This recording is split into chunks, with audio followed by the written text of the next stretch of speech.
యేసు ప్రభువును వారు దీవిస్తూనే వచ్చాడు. 100 సంవత్సరాల నుంచి మనం యేసు ప్రభు దగ్గర ఏం నేర్చుకుంటున్నామో అంతము వరకు దాన్ని కొనసాగించేవారుగా ఉండాలి అనేది దేవుని ఉద్దేశం. దాటేస్తే ఆగిపోతే ఆ దేవుని వర్షంలోని క్రమంలోనికి రాదు. ఉపవాస ప్రార్థనలవి ఓ శ్రేష్టమైన కూడికది. అది ఒక ఆశామాష ఉండొచ్చు, కానీ ఉపవాస ప్రార్థన కూడిక ఒక పూట ఉన్నా సరే, 3 రోజులు లేకపోయినా ఒక్క పూటైనా సరే ఉపవాసం ఉంటే, గంట ఉపవాసంగా ప్రార్థన చేస్తే అది మన కుటుంబాలకి మనకి చాలా ఆశీర్వాదము దీవెనగా ఉంటుంది. ఈ 4 సంవత్సరాలు చేసినటువంటి క్రమాన్ని జారవించొద్దని నా మనవి. ఎందుకంటే దేవునితో ఉండాలి. ఇశ్రాయేలీయులంట ఆశీర్వాదం పోగొట్టుకున్నారట. ఎందుకు పోయింది ఆశీర్వాదం అయ్యా అని వెనక్కి చూశారట. వాళ్ళ ముందు ఆశీర్వాదం పోగొట్టుకున్నారట. ఎందుకు పోయిందని ఇర్మియా ఏడుస్తున్నాడు, కన్నీరు గార్చాడు. దేవుడు చెప్పాడు, ఇర్మియా నువ్వు సాగుకుడు కదా, నేను నియమించాను అక్కడ. వాళ్ళందరూ నియమాక కొడుకుల్లో రాలేదయ్యో ఆ మాట చూద్దాం సార్. విలాపవాక్యాలు 1వ అధ్యాయం. నియామక కూటములకు ఎవరు రారు గనుక సియోను మార్గములు ఏమి ఏడుతుందంట. ఏంటది? మార్గం అంటే త్రోవ. ఎందుకు ఆ త్రోవలో వచ్చి రావాలి? ఆ మందిరానికి ఆ త్రోవలో రావాలి. రానందువల్ల సియోనులో ఉన్న మార్గాలు ప్రలాపిస్తూ ఉండేను. నా ప్రజలే కదా, నా జనులే కదా, నా స్వస్థమే కదా, నేను అడగాలి కదా, సేవించాలి కదా, ప్రార్థించాలి కదా, పొద్దుకోవాలి కదా. ఎందుకు ఆగిపోయారంటే అటుంది ప్రజలు రాకపోతారంటే మార్గాలు సియోను మార్గములు ప్రలాపించుండెను, ఏడుస్తూ ఉండెను. అయ్యో నా పరిశుద్ధులు పడేవారు నా త్రోవలు నడవటం లేదే, పరిశుద్ధులైన వారు మార్గం రావటం లేదే, ఏమైపోయారయ్యా అని అడుగుతూ ఉంటే రాజు కారణం చేత ఆశీర్వాదం ఆగిందని లేఖనాల్లో ఉన్న తర్వాత పట్టణాల్లో ఉన్న ప్రతి గుమ్మ అంటే మన ఇళ్లలో కూడా గుమ్మాలు, మన గుమ్మాలు ప్రతి ఇంటి గుమ్మం ఉంది. ప్రతి గుమ్మము పాడైపోయిందట. కారణం ఏంటంటే దేవుడు ఎందుకు రాలేక, నియమక కొడుకులో రాలేక ఉండామా. ఎందుకుంటున్నామంటే వాక్యం తెలుసు నాకు, ప్రార్థన వచ్చు నాకు, బైబిల్ తెలుసు నాకు అనుకుంటాం మనం. వారు ఇట్లా అది ఎంత వచ్చిందా నాకు తెలిసినా నియమక కొడుకుల్లో పాల్గొనాలట. అప్పుడు ఆశీర్వాదం. సరే సమయం 10 నిమిషాలు అయిపోయినా కాబట్టి నేను ఒక విషయాన్ని మనం వచ్చిన సంవత్సరం 6 సంవత్సరాల మొదటి వారు చెప్పాను. దాన్ని పూర్తి చేయలేకపోతాం. రోజు ఏదో కాటం వేరే వెళ్ళిపోయింది. ఈ ఉపవాస ప్రాంతంలో దాన్ని పూర్తి చేయాలని ఆశపడుతున్నాను. ఎందుకంటే అది శ్రేష్టమైన సందేశం. పరమగీతం అనేటో శ్రేష్టమైంది. పరమగీతంలో 8వ అధ్యాయం 8వ వచనంలో శ్రేష్టమైన సందేశం దగ్గర అవి ఏమంటుందంటే, నాకు ఒక చిన్న చెల్లెలు కలదు, దానికి ఇంకనూ వయసు రాలేదు, వివాహకాలం వస్తే నేను దాని విషయమై ఏం చేయాలి?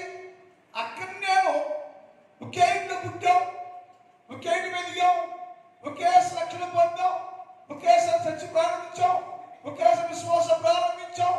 నేనేమో ఎదిగిపోయాను, ఆత్మ పొందుకున్నాను, ఆత్మ పూర్వంగా ఉన్నాను. నా చెల్లెలేమో నాతోనే ఉంటుంది కానీ ఏమి ఉపయోగం లేదు అని ఆ అక్క వేదన పడుతున్న సంగతి గత వారాల్లో నేర్చుకున్నాం మనం. ఏమందంటే దానికి వయస్సు రాకపోవడం కారణం ఏంటో దేవుడు చెబుతుంది. అక్క మాకు చెల్లి ఉందయ్యా, చెల్లి వయసు రావదయ్యా, వయస్సు రాక రాకపోవడానికి కారణం ఏంటంటే చెల్లిని అడిగా చెల్లి విషయంలో సాక్ష్యం తగ్గ అదయ్యా వేరు లోతుగా లేనందువలన, అది వేరు లోతు వలన వయసు దానికి కాదు. ఆత్మీయ వేరు లేదు, విశ్వాసే, క్రైస్తవురాలే, నా చెల్లె, నా తమ్ముడే, నా అక్కే, నా కుమారుడే. నీ అక్కేమో విశ్వాస పరిశుద్ధాత్మురాలు, చెలికేమి లేదు, చెలికి ఏమి లేదు. ఆ విషయంలో అక్కెంతో మారమయ్యో, ఎప్పుడు మారుతాయో. నువ్వు రాకడొస్తే నేను సిద్ధంగా ఉన్నా కదా, ఇప్పుడు రాకడొస్తే నేను భవిష్యత్తుగా ఉన్నా కదా, నాతో కూడా నా చెల్లి కూడా వస్తే బాగుండాలి యాత్ర పడుతుంటే అని చెప్పాడు. రాకపోవడం కారణం ఏంటంటే వేరు లోతుగా లేనందువల్ల, ఆత్మీయ వేరు, వాక్యం వేరు లోతుగా లేని కారణము చేత దానికి వయస్సు రాలేదు. ఇప్పుడు నాకు ప్రశ్న, ఇన్ని సంవత్సరాలుగా మన సంఘంలో ప్రజలు వేరు లేకపోతే, వయస్సు రాకపోతే, క్రైస్తవులుగా ఉండి విశ్వాసులుగా ఉండి వారు వేరు లేకపోతే, వయస్సు రాకపోతే, ఒకరిని అడిగితే నాకు తెలీదా అంటే ఒకటి వేసి అంటాడు, నేను చూస్తున్నానయ్యో, నేను పరీక్షిస్తున్నాను, పరిశీలన చేస్తున్నాను, ఎవరిలో కూడా కన్యత్వము వయస్సు లేదు.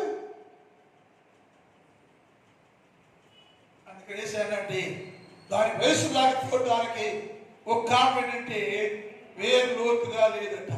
రెండోది వయస్సు రాకపోవడం రెండోది కాదంటే అది పైకి మాత్రమే మారింది అని తెలుసుకున్నామా. పైకి మారిపోయింది, అంత మార్చేసింది. హృదయం ఏం మారలా, హృదయం ఏం మారలో. ప్రపంచ క్రైస్తవులా నటనగా ఉంది, ప్రపంచ క్రైస్తవం నటించే క్రైస్తవులు ఉన్నారు. అది తప్పు, అలా ఉండకూడదు.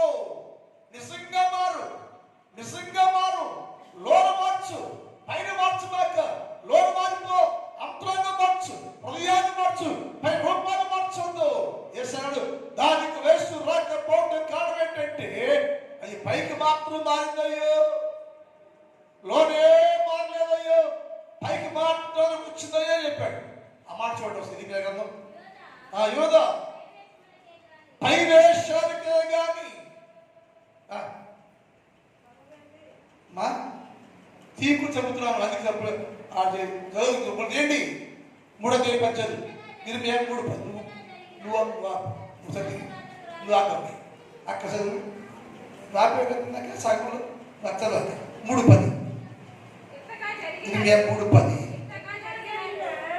ఇంతగా జరిగిన విశ్వాసఘాతుకురాలకు ఆమె సహోదరు యూద పై వేషానికి మారింది. పూర్ణ హృదయంతో నా దగ్గర రాలేదు అంటే ప్రపంచ క్రైస్తవులు ఎలా ఉండాలంటే పై వేషానికి మాత్రమే మారారు.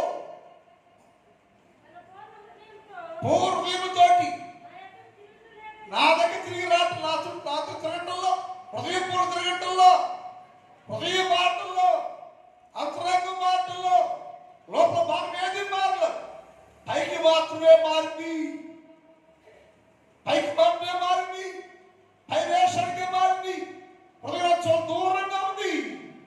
అందుకని గుళ్ళోనే ఉంది, రక్షణ పొందింది, మార్పు చెందింది, మారు మనసు పొందింది. No growth, no development. ఎందుకంటే హృదయం మారలో, వయసు రాలో, మారినట్టుగా అనిపించింది. అక్క ముందు ఏమంటే అక్కడ ఉంది నా చెల్లి ఎంత మారింది అనుకుంటుంది, నా చెల్లి ఎంత మారి అక్కడ మోసం చేస్తుంది కానీ నిజంగా దేవుడితో తిరిగింది కాదు. క్రైస్తవులారా మన జీవితాల్లో వివాహం వచ్చేసింది, దేశ రాక రాబోతుంది, వివాహ సమయాసనమైంది. ఏం చెయ్యాలంటే హృదయాలు మారాలి, పై వేషకు మారద్దు, పై వేషకు మారద్దు. పై వేషకు మారితే ఎప్పటికీ వయస్సు రానే రాదు. క్రైస్తవుడివే, విశ్వాసవే, గుళ్ళోనే ఉంటావు కానీ యేసుక్రీస్తు రాకళ్ళు ఎత్తబడి గుంపులోకి నీవు చేర్చబడలేవు. కారణంటే వయసు నీకు వివాహానికి పెళ్లి సరిపడే వయసు రాలా. పెళ్లి సరిపోయే వయసు మరి ఈ ప్రార్థన దేనికోసం అయ్యో?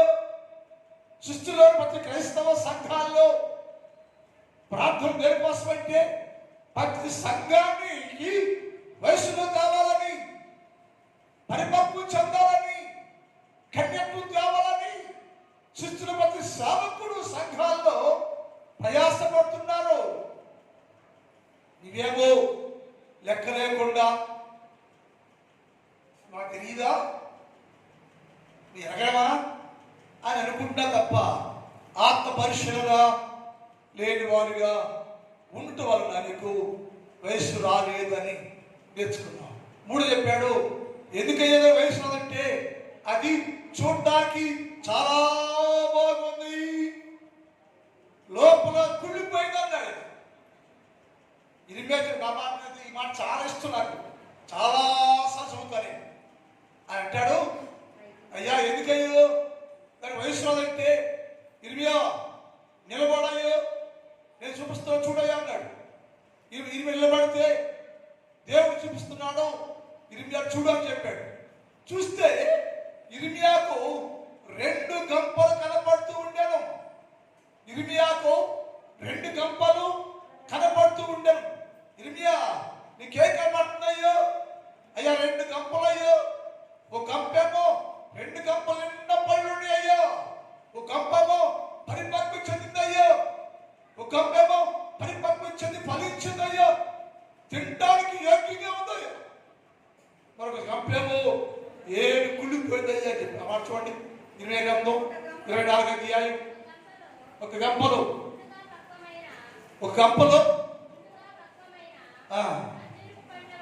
అంచులు పండ్ల వంటి మంచి అంజూర పండ్లు ఉండెను. 2వ గంపలో మిక్కిలి జబ్బు కలిగిన అంజూర పండ్లు ఉండెను. అవి చిన్న సైక్యము కాని వాట.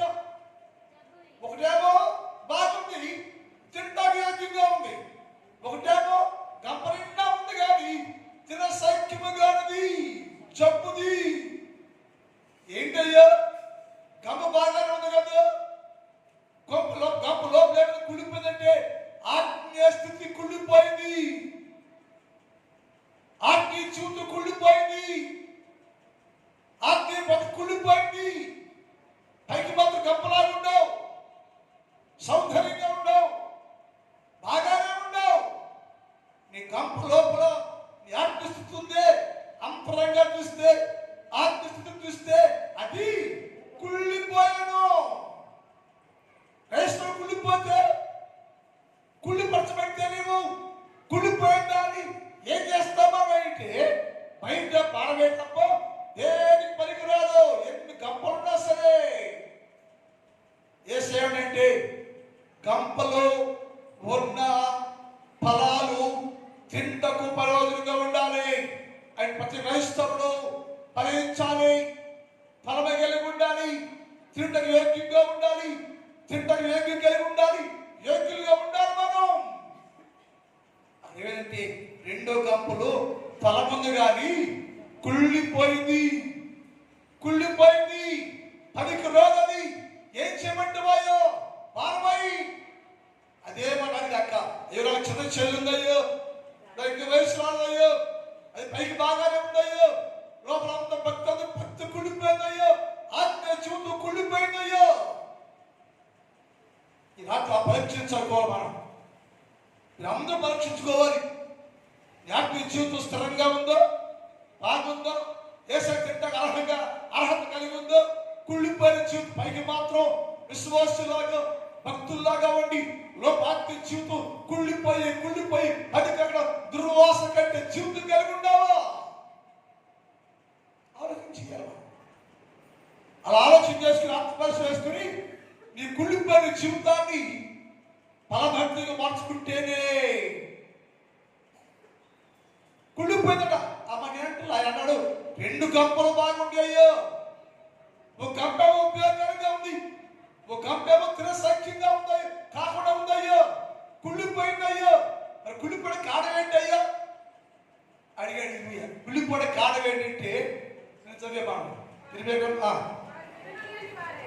వారు విన్న నల్లని వారై. పత్రిక వచ్చిన వారు విన నల్లని వారై. ఎందుకంటే కులిపోయింది అది ఫలించలేకపోతే కారణం ఏంటి? ఫలించలేకపోతే కారణం ఏంటి? అది మాట్లాడుతున్నా వచ్చారా?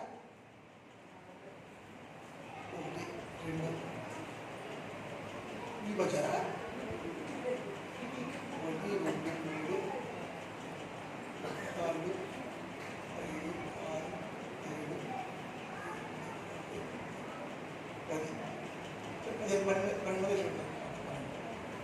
మిగిలిన మిగిలిన సంగతి ఏంటి అక్క? మన బజార్ వెళ్ళేది అంటే ఏమైందంట? విన్నదల్లని జనాంగం. నాకు తెలియదా బోధం? నాకు తెలియదా వాక్యం? అయ్యాని అంట తెలుసు నీకు, మంచిదే, బలపరచుకోవాలి, అభివృద్ధి చేసుకో, తెలిసిన దాన్ని పెంచుకో, తెలిసిన దాన్ని అభివృద్ధి చేసుకో, తెలిసిన దాన్ని పెంపొందించుకో. నీవు తెలిసిన చాలా పెంపొందించుకోవాలి అని చేశానంటే వారు ఇనందువలన నేను పెద్దగడ లేచి ప్రవక్తలైన సేవకు పంపించాను. వారి ఎందుకు పంపించిన నా మాటలు వారు ఆలకించలేదయ్యో. ఎందుకయ్యా ఫలించలేదయ్యో? ఎందుకు కన్నెత్తు రావయ్యా అంటే కుడిపోయిన కారణం ఏంటంటే అది వినే జీవితం లేదు, వినే జీవితం లేదు, వినలేని జీవితం. అందువల్ల కుళ్ళిపోయిందయ్యా. కుళ్ళు పట్టింది నీకు, నీవే కుళ్ళు చేసుకున్నావు. ఆత్మీయ జీవితం కుళ్ళిపోకూడదండి. మన ఆత్మీయ జీవితం ఎప్పుడు పవిత్రంగా ఉండాలి, పరిశుద్ధంగా ఉండాలి, శుద్ధిగా ఉండాలి, ఫలభద్రంగా ఉండాలి, దేవుడికి ఆకర్షించగా ఉండాలి. కానీ లేదంటే ఆత్మీయ జీవితం కుళ్ళిపోయింది. పైకి బాగా ఉండాలనుకుంటుంది కానీ యేసయ్య ఆత్మీయ జీవితాన్ని పరీక్షిస్తే, పరిశీలన చేస్తే కుళ్ళిపోయాను, కుళ్ళిపోయింది. కుళ్ళిపోయిన కారణం ఏంటంటే ఆయన చెప్పాడు, అది నా మాట విందయ్యో. క్రైస్తవులారా, యేసయ్య మాట వినాలి. నేను ఆ సేవకు పంపించాను, నా సేవకుల మాట చెప్పాడు, వినలేదు కాబట్టి కుళ్ళిపోయింది. వినుంటే మార్చుకుంటే అది ఫలించేది. వినలే కారణం వచ్చాక ఫలము లేకుండా పోయిందయ్యా అని చెప్పాడు. ఇద్దరు వయసు రాకపోవడానికి మూడో కారణం ఏంటంటే అది మాట జబ్బు కలిగింది. ఆత్మీయ జీవితం జబ్బు పడిపోయింది, ఆత్మీయ జీవితం పాడైపోయింది, ఆత్మీయ స్థితి కుడిపోయింది, ఆత్మీయ స్థితి సరిగా లేదు. అది రాకపోతే ఎన్ని సంవత్సరాలు క్రైస్తవుడిగా ఉండా లోకంలోనే తప్ప పరలోకానికి వెళ్ళే అవకాశం లేదు. 3 చెప్పాడు, 4 చెప్పాడు. ఏంటయ్యా దానికి వయసు రాకపోవడం కారణం ఏంటంటే అదయ్యా పైకేమో దేవుని ఆకర్షిస్తుందంట. భాష పైకేమో దేవునికి ఆకర్షణ కనపడుతుంది, లోపలేమో హృదయమో లోకాన్ని ఆకర్షిస్తుందట. మనిషి ఏమో పై రూపమేమో నేను దేవుని కుమారుని కుమార్తెని అంటే చూసేవాళ్ళంటే విశ్వాస దేవుడికి ఆకర్షించబడ్డా అనుకుంటున్నాడు. హృదయం ఉందే, హృదయం అంట లోకాన్ని ఆకర్షిస్తావుదట. రెండు కిలకుండొచ్చు కదా. హృదయము దేవుడు చూడు, శరీరం దేవుడు చూడు. ఎందుకంటే పై రూపమేమో పై రూపంతోనేమో దేవుని ఆకర్షిస్తా ఉందట, లోపలేమో లోకమని ఇష్టంగా ఉందట. లోక స్వభావంకేమో లోకం కావాలి, పై రూపానికేమో దేవుడు కావాలి. ఏంటి మ్యాచ్ అవుతుందా? ఏంటి ఎందుకని టైలర్లే కదా. నిన్న నైట్కి ఎవరు వచ్చి ప్రార్థన పాలించారు. వెనక జాకెట్ ప్యామ్లే ఒక తాడేసింది ఇక్కడ దాకా, అంత ఖాళీగా ఉంది. నేను అడిగి ఏంటి జాకెట్? ఇంటికి వెళ్ళి జాకెట్ మార్చిపోతేనే ప్రార్థన వెళ్ళిపోయింది. ఎవరు చూస్తారు నీకు జాకెట్ అసహ్యం చేసుకుంటే? నీ భర్త చూడాలి, నువ్వు ఎవరు చూడకూడదు. మంచిగా తీసుకొని జాకెట్లు స్త్రీలారా అలా చేసి మీరు లోకాన్ని పాటు చేస్తున్నారు. మీరు ఎందుకంట లోకాలు చూపించాలి, వాళ్ళంతా చూపించాలి. పడా చూపించి మళ్ళీ ఇంటికి వెళ్ళి వేరే జాట మార్చుకుని బిస్కెట్కి వచ్చింది. అప్పుడు ప్రార్థన చేసి పంపించండి, వాడు అమ్మకి వెళ్తున్నట్ట. మనం ఎలాగంటే నీ జీవితం పైకి ఏమో లోకానికి ఆకర్షిస్తూ ఉంది, పై రూపమేమో దేవుడికి భక్తులు కనబడుతున్నావు. పై రూపం బాగానే ఉంది. ఏ సంగతి? ఎవరయ్యా లోకముల భక్తులు? ఎవరయ్యా భక్తులు? ఎవరయ్యా ప్రార్థనలు? అందరూ పై రూపంతోనేమో వేసే కనపరుస్తున్నారయ్యా. హృదయమేమనయ్యా లోకాన్ని ఆకర్షిస్తూ ఉంది. లోకమంటే ఇష్టంగా ఉందయ్యా. హృదయానికేమో లోకమంటే ఇష్టంగా ఉంది. పై రూపమేమో వేసే ఇష్టంగా చూసేవాళ్ళు కనపడుతుంది, కానీ అది ఉపయోగం లేదయ్యా. లోపల జీవితం అయ్యా లోకమంటే ఇష్టంగా ఉంది. ఏదయ్యా విశ్వాసులు? జకర్యా గ్రంథం 1:7 చదువుదాం. జకర్యా గ్రంథం 7:2 చదువుతాం త్వరగా. జకర్యా 7 టైం అయిపోయింది.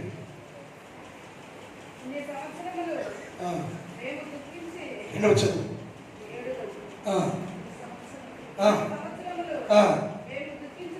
దుఃఖించినట్లు మీకు చదువు. మీకు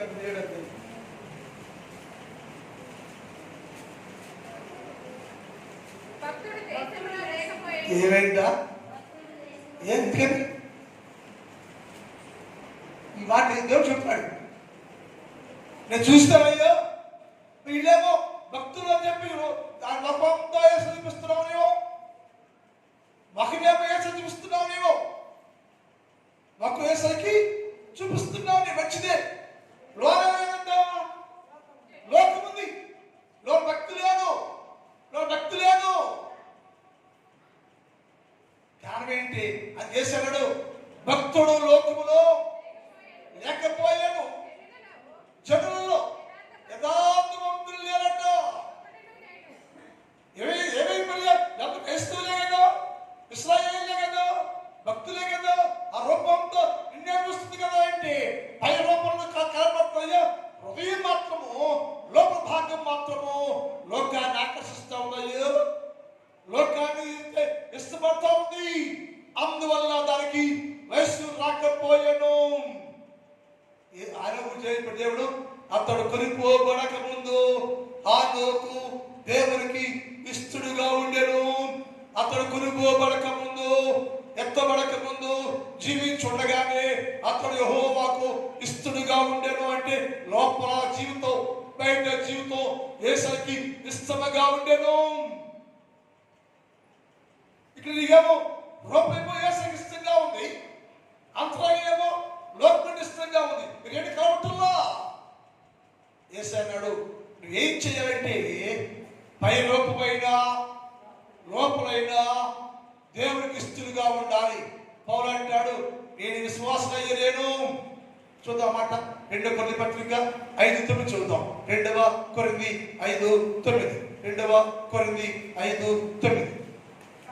కావున ఆ దేహమందున్న దేహం ఇచ్చినాను, నేను బతికుండాను, చనిపోయినా సరే నా దేవునికి ఇష్టలుగా ఉంటాను. నేను పై రూపము అంతరంగం మొత్తము కూడా యేసుక్రీస్తు ప్రభుకే ఇష్టలుగా ఉంటాను. నేను దేహం అందున్నాను, దేహం విడిచినాను, ఆయనకు ఇష్టలుగా ఉండాలయ్యా నేను.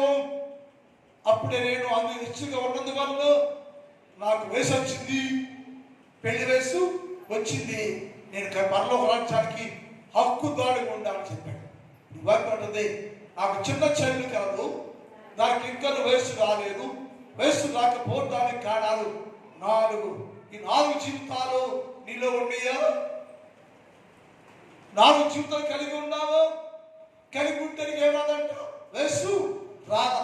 వయసు రావాలంటే దేవుడితో ఉండాలి. వయసు రాకుండా కాదంటే అది పైకి మారింది, పైగా దేవుడు చూపిస్తుంది, అంతరంగం వేసలేడు.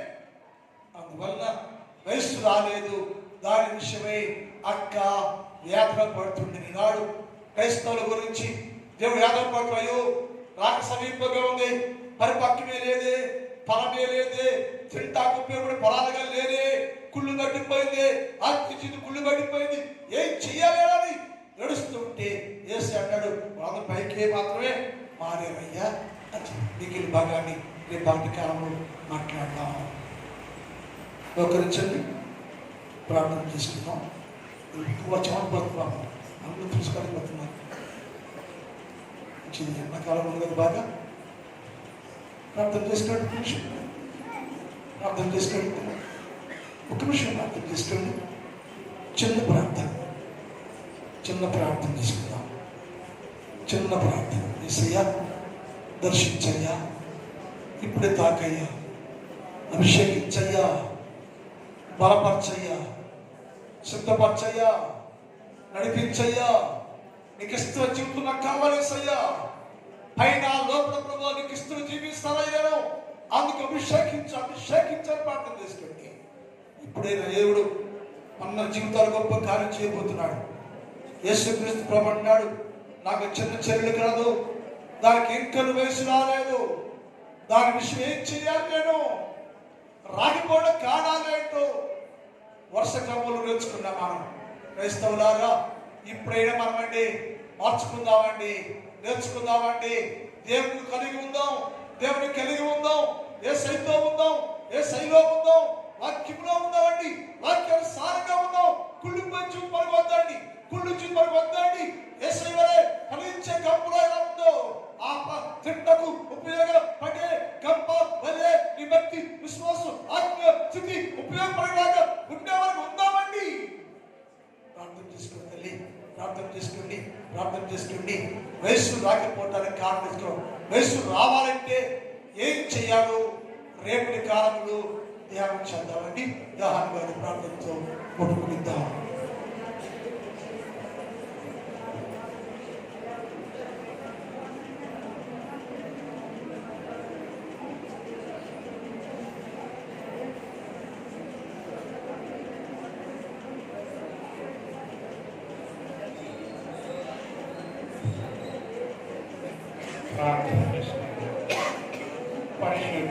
పరిశుద్ధుడా ప్రేమ కలిగినటువంటి తండ్రి, మీ పాదములకు వందనములు, స్తోత్రాలు తండ్రి. దగ్గరికి నా ప్రభు రాత్రికాల సమయంలో నీ మాటలను మేము విన్నాము.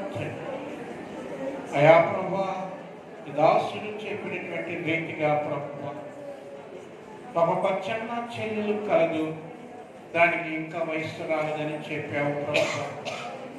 ఆయన ప్రభు, దైవ ప్రభు, అయ్యా కారణం వయస్సు రాకపోవటానికి కారణములు ఆయన వేరు లేదు అని మీరు చెప్పారు ప్రభు.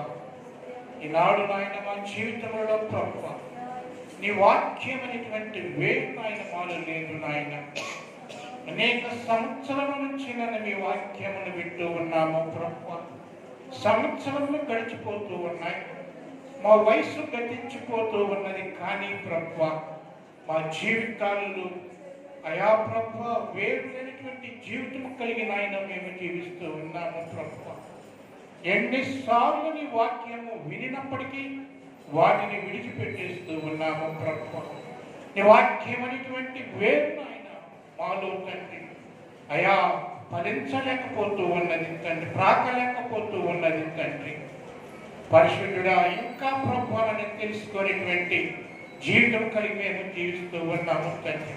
మీ వాక్యములో జీవించలేకపోతూ ఉన్నాం, మీ వాక్యమును అర్థం చేసుకోలేకపోతూ ఉన్నాం, మీ వాక్యమును అనుసరించి నడవలేకపోతూ ఉన్నాం, నీకు ఇష్టమైనటువంటి బిడ్డలలో జీవించలేకపోతూ ఉన్నాము ప్రభు. ఇప్పటికైనా సరే మేము తెలుసుకొని ప్రభు, నీ వాక్యములో నాయన మేము ఉండటానికి నీ కృపను దయచేయండి తండ్రి. అయా ప్రభు, మా హృదయం అంతా కూడా ప్రభు లోపల అంత జబ్బుతో నిండి ఉన్నది ప్రభు.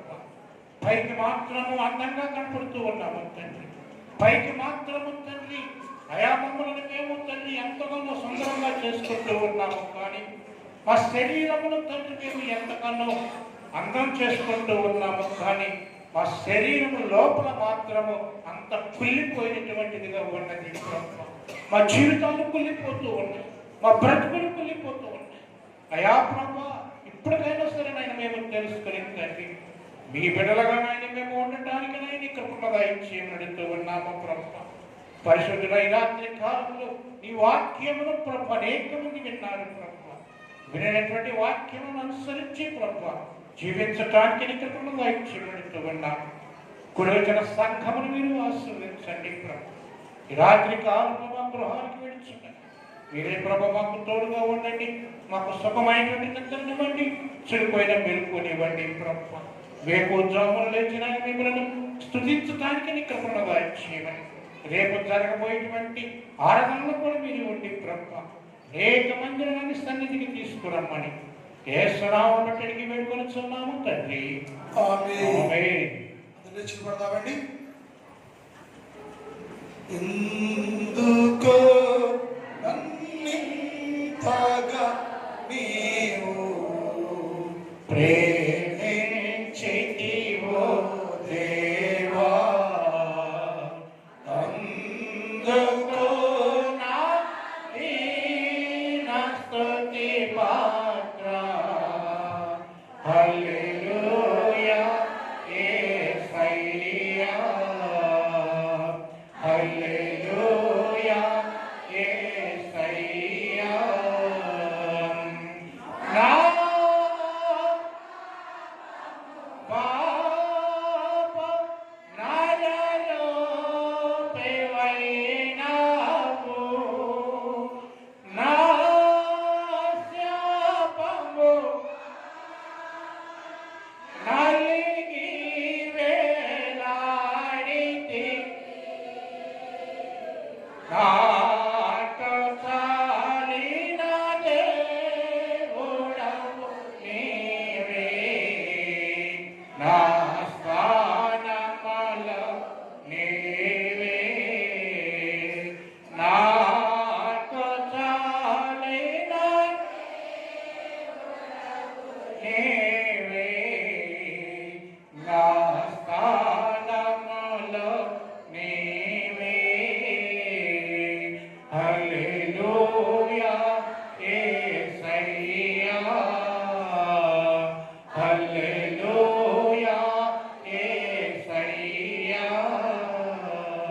హల్లెలూయా. కూర్చోండి. ఇక్కడ పలహారం వచ్చింది.